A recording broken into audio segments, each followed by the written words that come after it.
The food stamp program was designed to meet the needs of families who require benefits the most, so it should come as no surprise that taxpayers show special interest when it comes to the purchasing of certain items with food stamps.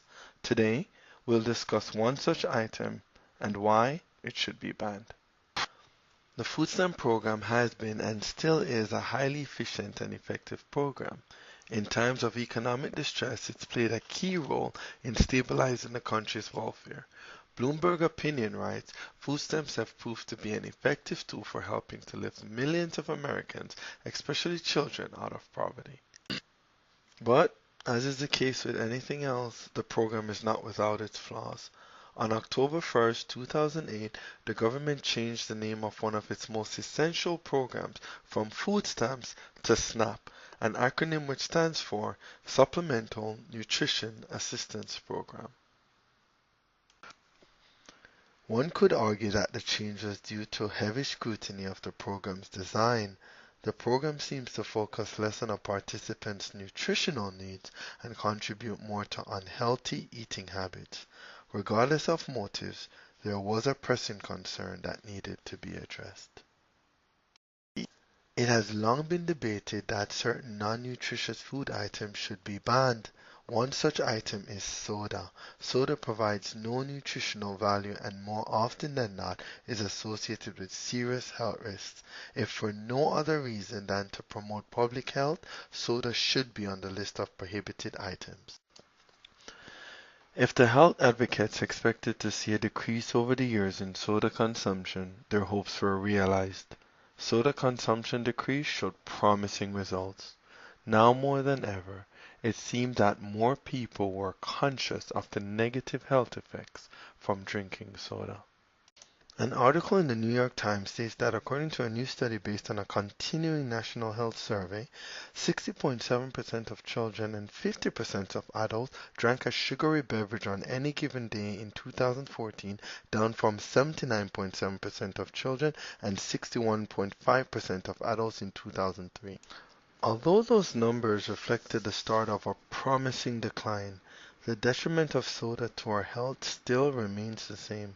For years, scientists have presented overwhelming evidence linking soda consumption to a variety of serious and potentially fatal health issues. From cardiac-related incidents to diabetes, experts have argued that soda is one of the biggest contributors to failing health. A study done by the Harvard School of Public Health shows that soft drinks are the beverage of choice for millions of Americans, but sugary drinks increase the risk of type 2 diabetes, heart disease, and other chronic conditions. This not only affects our health, it hurts the economy by increasing the country's healthcare bill.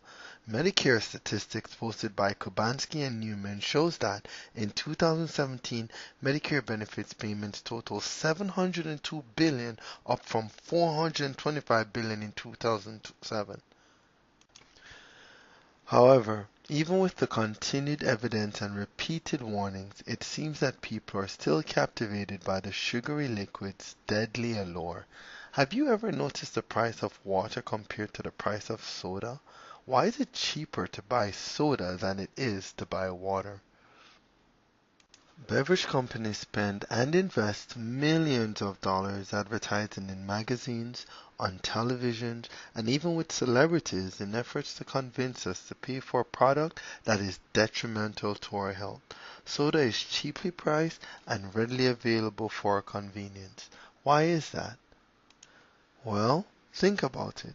The negative effects of soda have been widely publicized and people wouldn't pay much for something they think is bad for their health. In comes food stamps. With food stamps, participants now have means to all the sodas they want, and because it's cheap, they view this as a way of stretching the dollar. Public health organizations try to push for restrictions to ensure that current SNAP policies endorse healthy eating habits, but soda companies, more concerned with sales than health risks, are fearful of being put on the list of prohibited SNAP items, so they lobby. Anna O'Connor, a journalist, confirms, But the food and beverage industries have spent millions opposing such measures, and the USDA has denied every request, saying that selectively banning certain foods would be unfair to food stamp users and create too much red tape. It may take some time, but rather than just limiting items, officials can introduce educational programs and implement healthier options for participants. Ignorance plays a huge role in contributing to these issues. If consumers are educated and given better options, the positive outcome could create a ripple effect across the board. There could be a strong argument made that there is no clear evidence that prohibiting the purchase of food with food stamps would change an individual's choice of health food purchases. While this may be true, an even stronger argument could be made that overwhelming access to said product is more likely to cause participants to overindulge. Regardless of financial well-being or status, people should be allowed to buy food as they see fit. However, when it comes to a government-subsidized program, especially one that plays a vital role in the lives of millions of people, health welfare should be top priority.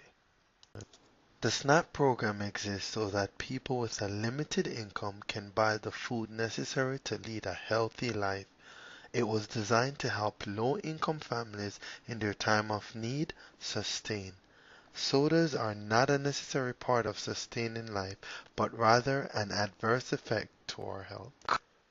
Hopefully with time, lawmakers will consider the well-being of participants in the SNAP program and elicit a rule that adds sodas to the list of items banned from being purchased with food stamps.